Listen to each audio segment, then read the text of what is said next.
is the Week in Review at the Abbeville Institute. Here is your host, Brian McClanahan. Welcome back to the Week in Review at the Abbeville Institute. This is your host, Brian McClanahan, and this is episode 178, covering the week of July 15th through July 19th, 2019. Glad to have you back in the program. Very glad to be here. Don't forget to follow us on Twitter at Abbeville Institute, like our Facebook page at Abbeville Institute, and of course subscribe to our YouTube page at Abbeville Institute. If you like what we do, you can support the Abbeville Institute by going to our webpage, abbevilleinstitute.org. At the top of the page, you'll see a button that says support. Click on that, and it'll have donor options. You can donate monthly, annually, or a one-time donation, and your donation is tax-deductible to the full extent of the law. While you're there, also give us an email address, and we'll give you a free ebook, and you'll get our daily dose of Dixie Monday through Friday, and our weekly email on Saturday or Sunday, which includes a link to this podcast. It's a great way to keep up with what we're doing at the Institute. And please remember to share this podcast around. If you like it, share it on social media, rate it on Apple Podcasts, wherever you get your podcasts. It's a great way to help increase traffic and spread the word.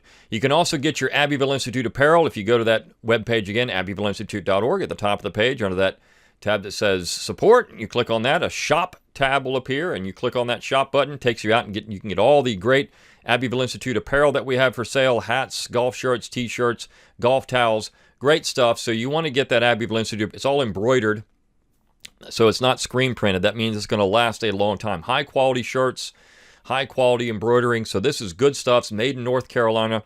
You can't go wrong with it. So go on out there and get that Abbeville Institute apparel as well. And I have to say, this is the podcast going out. Our summer school is starting this week. So for those of you going to the summer school, hope you have a good time. If you're listening to this before you go over there, I unfortunately won't be there this year at the summer school, but we've got a great topic, and be planning for next year. We do the summer school always in either June or July of the summer. So next year, I don't know what the topic's going to be, don't know what week it's going to be yet, but start making your plans if you want to go to the summer school. It is a good time. You meet a lot of people of like mind.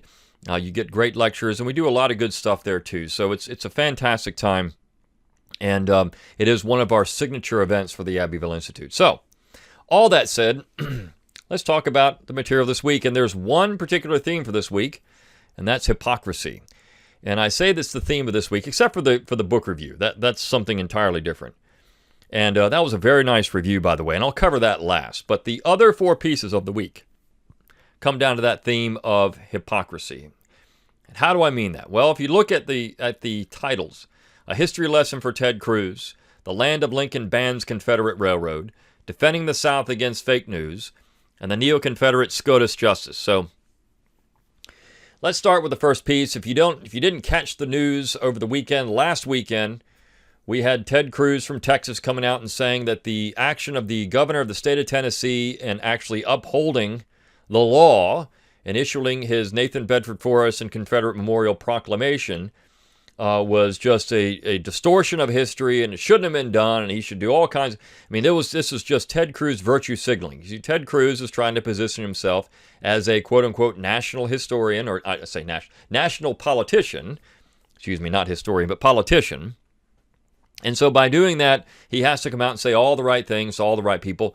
The problem with all of that, of course, is that none of the people that would care about him saying that are going to vote for him. And this is where you get into this. I mean, why would someone virtue signal when the people that really matter aren't going to care that you said these things or not? Now, of course, this is part and parcel of the modern Republican Party and the modern neoconservatives who try to go out and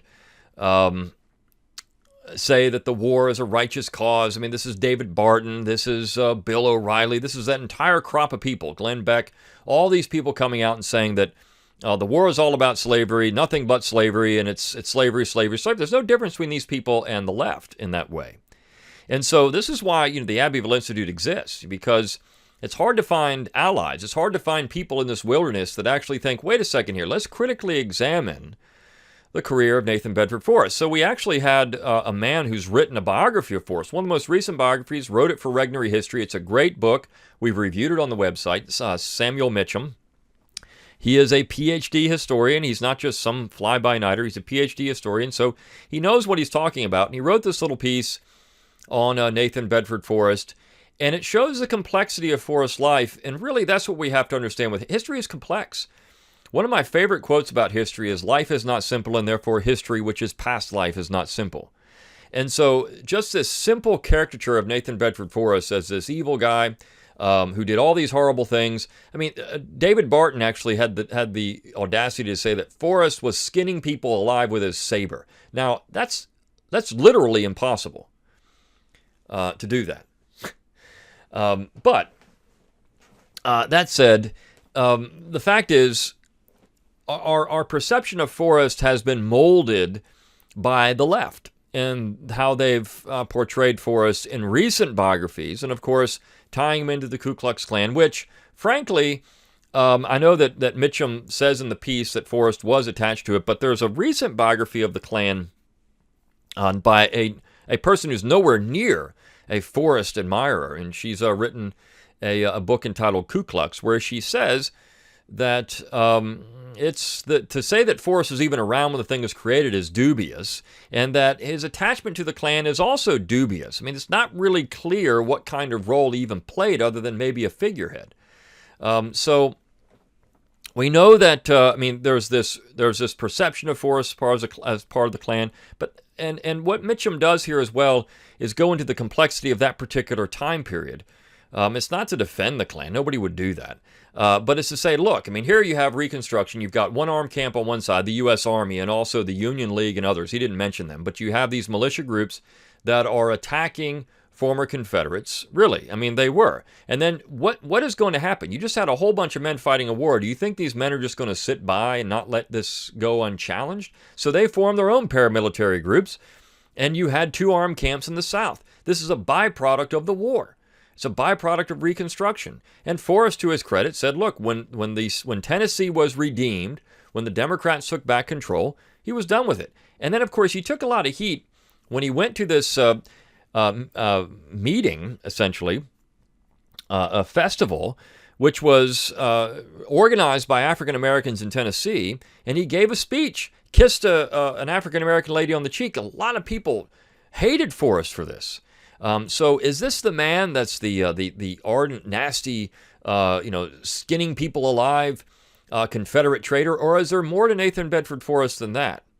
Is there more to? I mean, sure, he was probably the greatest general of the Western theater, and yes, he was a slave trader, which we know that out of any of this, I mean, you go back to the founding generation, they all these people who were looked down on slave traders more than anything else because they were considered to be low individuals. But Forrest also said, look, to his slaves, if you want to fight for me for the war, I'll give you your freedom. And he did it before the war was over.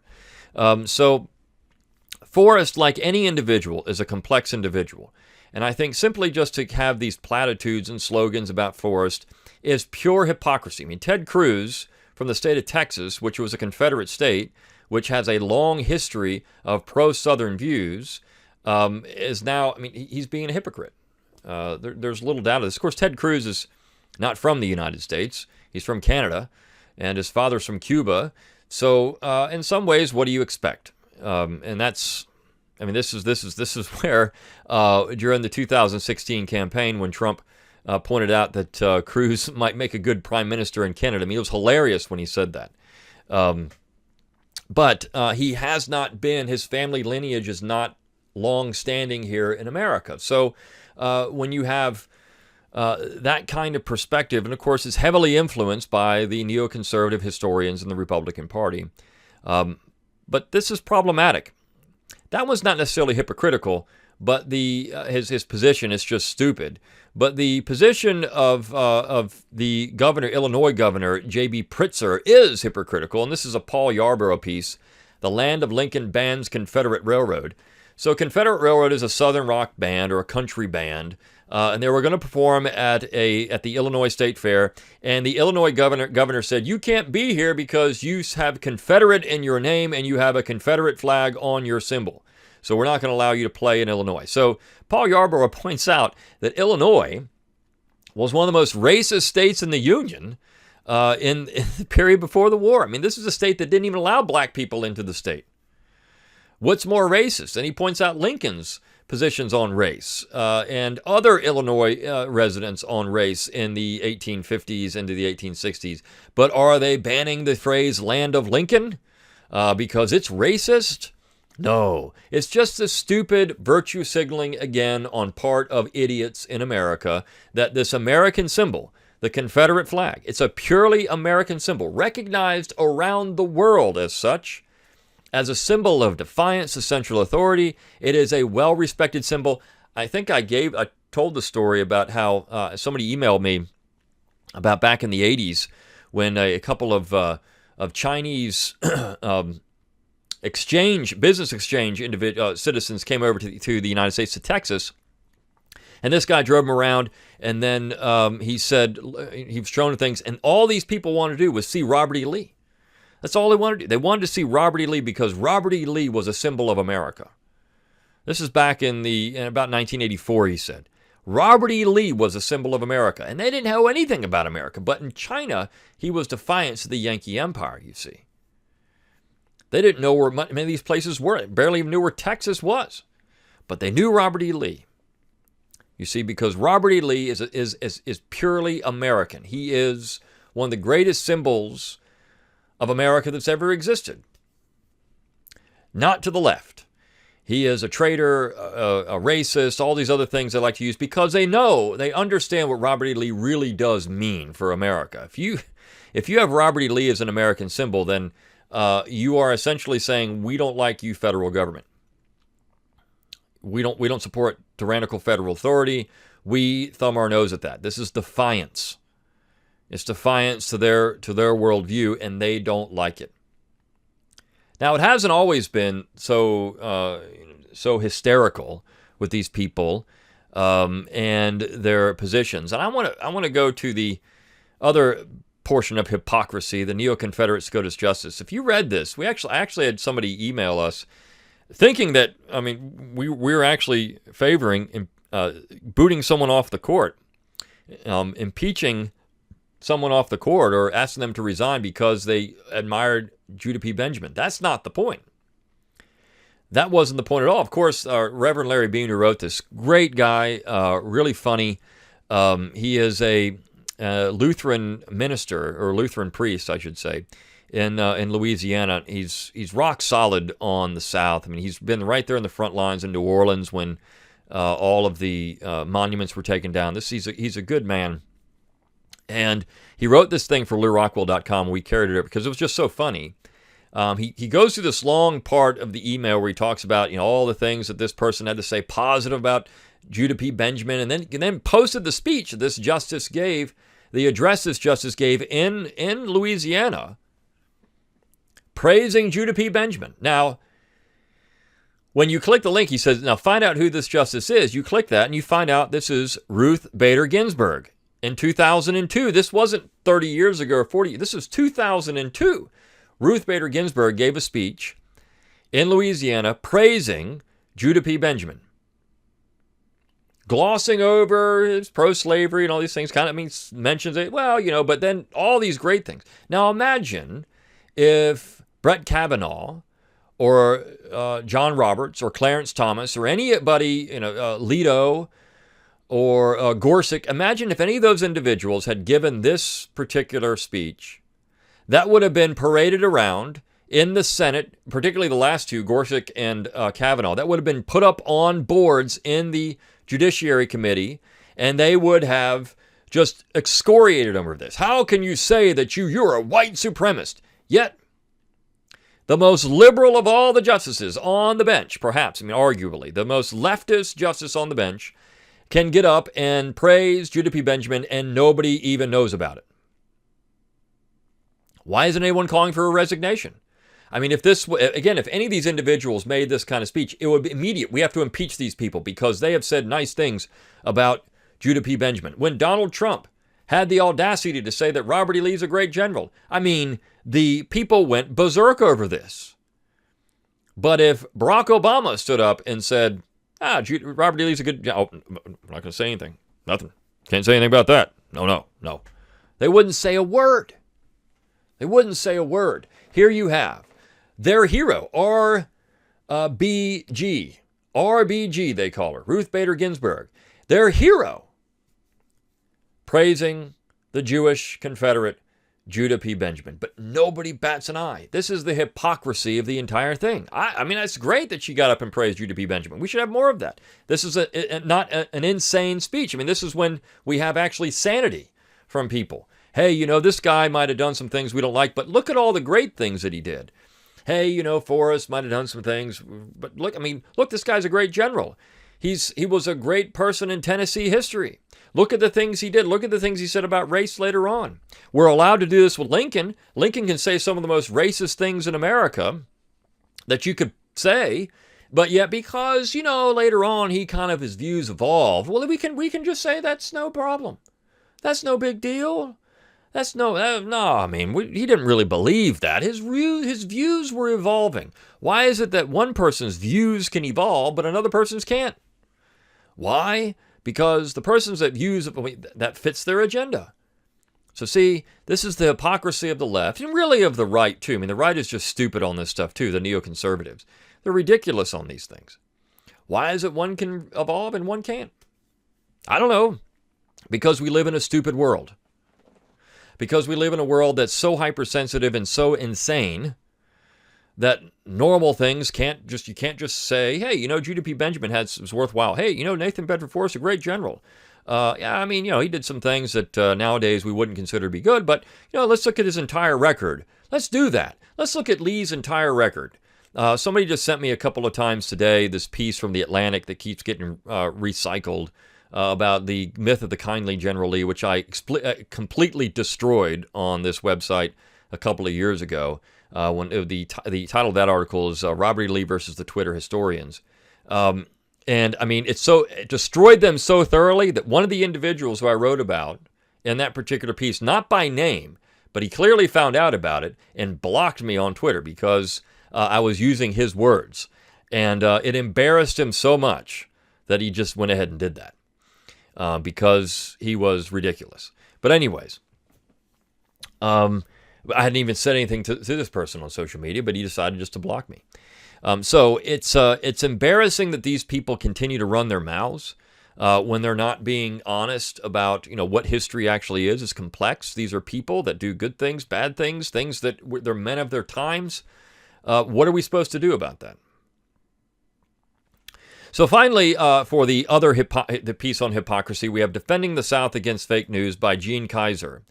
And Gene's a great guy, somebody who really is just fighting the good fight all the time. And he takes his time often to write to letters to the newspapers. Now, if that's what you like to do, if that's something you can do to try to fight back, then do it. He says, I had some correspondence with an editor of the Post and Courier this week when I sent them a letter for publication in response to their July 6, 2019 editorial, Don't Let Extremists Define Our National Symbols.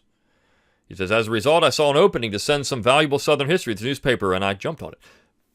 Their editorial is good in that they are alarmed at Nike removing the Betsy Ross flag, as well as the Charlottesville City Council ending a celebration of Thomas Jefferson, and the idiots on the San Francisco School Board voting to paint over an 80-year-old work of art portraying the life of George Washington.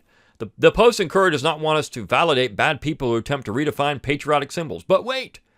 They and the media have been doing exactly that for years ad nauseum. So he writes a letter. He says, look, yeah, I mean, he says, you know, this editorial shows your heart is in the right place, but you need to look in the mirror. You let the KKK and Dylann Roof define the Confederate battle flag, though neither of them has an iota of claim to it. You put the Southern Poverty Law Center's disgraceful campaign to remove Confederate monuments on your front page, and you agitate all the time against ancient monuments, including the Calhoun Monument on Marion Square, and even against the word Dixie. And now you are surprised when Colin Kaepernick and others follow your lead and turn the Betsy Ross flag, Thomas Jefferson, and George Washington into vile racists? The foundation of our great nation was indeed set in 1776, as you write, but it was certainly not reset in 1865. It died a violent death in 1865. And the Republic of the Founding Fathers states were supreme, but after 1865, the federal government and Northern majority were supreme, which was the North's goal all along. Now, the editor wrote back, he said, and asked who the you was, and that gave me an opening. He says, actually, the you is the Post and Courier. but also the news media in general, because so much of the media is of the same political philosophy which has utterly politicized history in recent decades. As serious historians know, you can't apply 21st century standards to the past. When you do that, you aren't understanding the past at all. You are using it as a current-day political tool. Your Robert Baer explained to us on the front page on May 16th why we should hate the word Dixie after the College of Charleston, in a disgusting fit of political correctness, changed the 175-year-old name of Dixie Plantation. But Baer then implied why we should also hate the song Dixie and word plantation. Do you not find it odd that 4 weeks later, on June 15th, the Antifa vandalizers of the Defenders Monument at the Battery also had large signs that said Dixie is dead? Maybe they were inspired by Baer, and maybe it was just coincidence, but the Post and Courier is really not fair or accurate with Southern history at all. He says, you let the KKK and Dylann Roof define the Confederate battle flag, though neither of them has an iota of claim to it. The battle flag is arguably the greatest symbol of pure American value our nation has ever produced, because it was a soldier's flag, not a national flag. It flew over the bloodiest battlefields of a war in which 800,000 died and over 1 million were wounded. It never flew over a slave ship like the U.S. and British flags did for over 2 centuries. The largest Klan groups of the early 20th century carried the American flag. Your editorial had mentioned the Declaration of Independence, so I wanted to tell you that when Southerners debated seceding in the months before they actually did, the most widely quoted phrase of the secession debate came from the Declaration of Independence. Governments are instituted among men, deriving their just powers from the consent of the governed. If any form of government becomes destructive of these ends, it is the right of the people to alter or to abolish it and to institute new government.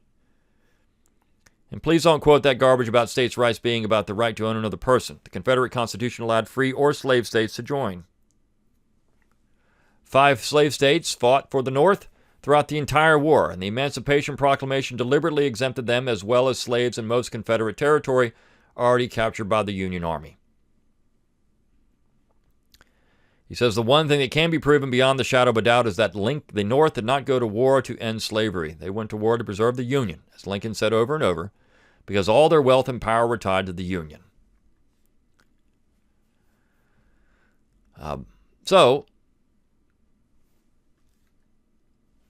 He says, people are so fed up with idiotic political correctness, the removal of Kate Smith's monument, and as your editorial pointed out, Charlottesville canceling Thomas Jefferson's birthday, the San Francisco School Board's decision to paint over a beautiful 80-year-old mural of the life of George Washington, the Kaepernick Nike thing over the Betsy Ross flag. It is disgusting and alarming, as your editorial pointed out. It is like cancer. It ain't going to stop. It needs to be opposed and defeated, which would be hard because one political party is heavily invested in it. He concluded by saying, I wish the Post and Courier would give me a chance to write long articles on history as you do with others. Everything I write is solidly argued and documented. It would definitely add to the debate. Regardless, thank you for letting me send this to you. So the nice thing about Gene is that, Mr. Kaiser, is that he is going about, again, he's doing this and he's trying to be respectful as much as possible, but you have to point out the stupidity and hypocrisy in these people. Now, maybe they don't see it. That doesn't matter. It doesn't matter that they don't see it. It just matters that you fight back in a way. And so if this is what you want to do, people have asked, what can we do to help? Well, write letters to the editor. Make them well argued and researched. It's better not to rant. It's better not to sound angry. You can do it in ways that are respectful. And at least somebody knows that you're out there speaking for them. So this is all we can do. And of course, educate, try to do things like this podcast, write articles for the Institute. Try to do as much as we can to educate. Go to conferences. Try to become as educated as possible so you can fight back against this nonsense. There are a lot of people out there that don't like it. And as we all pointed out in 2015, this is a slippery slope. It's going to get to American symbols. Washington, Jefferson, Madison, Monroe, the Constitution, the Declaration. All these things are going to come under attack, and they have. I actually pointed this out in 2009, 10 years ago, when I wrote my politically incorrect guide to the Founding Fathers. You could say at that point maybe it wasn't necessary, but it is today. I think more necessary than ever because of that. So I love that piece. I love it when people point out hypocrisy. And these people are so aware, we got to worry about Betsy Ross and George Washington. Well, I mean, you started it, right? When you say these things have to come down because they are quote-unquote racist, well, then George Washington was a racist. Thomas Jefferson was a racist. James Madison was a racist. All these people are racists. The Declaration was written by racists. The Constitution was written by racists, clearly. Even the people that were anti-slavery were still racists. So, I mean, what are you going to do? All that stuff would have to go. U.S. history would have to start at 1970 or 1975, or maybe even not till 2000. Maybe not till Barack Obama was inaugurated as president in 2009. Maybe then we can say that that's when U.S. history starts. So, I mean, this is where we are today in America. These arguments are just plain stupid. And the more you use that term, it loses all of its meaning. I mean, we're seeing everything now is called that. It doesn't matter what it is. It doesn't matter if it's not racist or at all, but it's racist. So where does it stop? Where do we stop with these things? And where do you draw a line and say, well, you can take down these symbols because they're racist, but you can't take down these symbols because they're racist? You can't. I mean, really, you can't. It's the French Revolution. It's just a little bit by a little bit by a little bit. As a colleague of mine said in a book that he wrote, Michael Malice's The New Right, the left goes to 10, and then the right compromises at 5, and so the next time the left goes to 15, and the right compromises at 10, and then you just keep on going. You just keep going up the line, right? There's never a stop to it. There's never an end. You can't compromise at 5. You just have to go to 0. No, we're not letting you do it. You can throw a fit, and you can be a little petulant child and cry and whine and do all the things you're going to do, but it's no. Who's going to be the adult? No. We're not, I mean, you have to be the adult in this situation. So, and it's fun to point out their hypocrisy and their stupidity because I think it's just clearly evident from everything they do. Now, last piece of the week is this book review on Tuesday. It was actually more of an essay on Jim Kibler. Now, the book review is on his most important work, Our Father's Fields, which is a wonderful story of Kibler's work on his home, which is a plantation there in South Carolina that he bought and fixed up, and he restored it. It's a beautiful place. Jim Kibler has tried to live the life of the Southern agrarian since. He, of course, was a university professor a long time at University of Georgia, taught literature there. He goes to almost all of our summer school events. He's been to many of our conferences. He's one of the intellectual fathers of the Abbeville Institute. And so it was nice to have Robin Spencer Lattimore write this glowing review, not only of the book, but also as Dr. Kibler as a person. He's a nice man. Anyone that's ever met him, he's a great conversationalist, someone who likes to talk about he can talk about so many different things.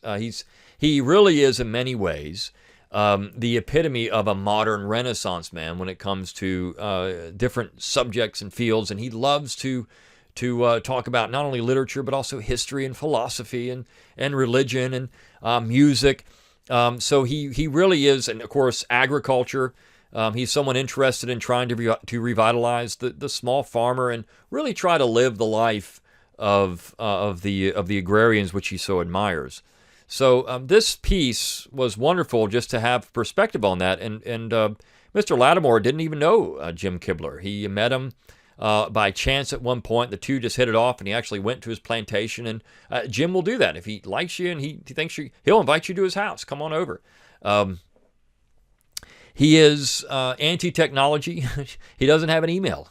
Jim Kibler still doesn't use email. So it's just fun to. He's a throwback to an older age. And he's just an interesting guy.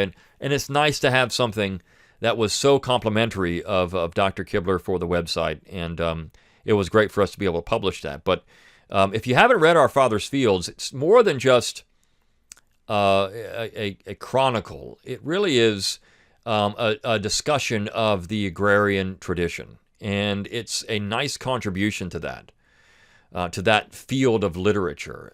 It's so deep. And it's just a wonderful book, a wonderful story about the family that lived at that plantation. And so not only was Dr. Kibler revitalizing the building itself, he was revitalizing the family. And I think that's just wonderful. So go out and get Our Father's Fields. It's still in print. You can still get it on Amazon or Barnes & Noble, I believe. But you can find used copies as well if you don't want to buy a new copy and save a little money. But go out and get it because it's well worth your time to read it.